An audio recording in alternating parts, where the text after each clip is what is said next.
Maglalakbay ka. Isang paglalakbay sa alaala. Ang destinasyon, isang lugar at panahon na narating mo na noon.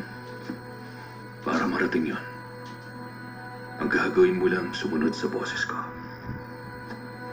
Summer yon, 13 years ago.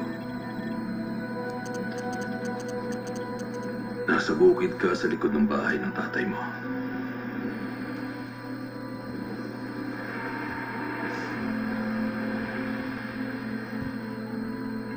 Pulutin mo yung bola.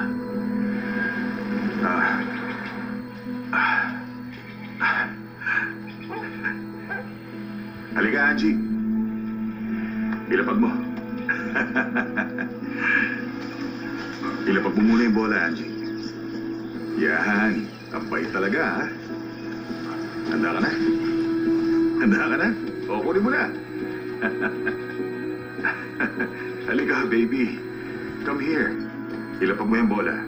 Yan. Good girl talaga. Ang bait. Napaka-good girl mo talaga, no? O, ready ka na ulit?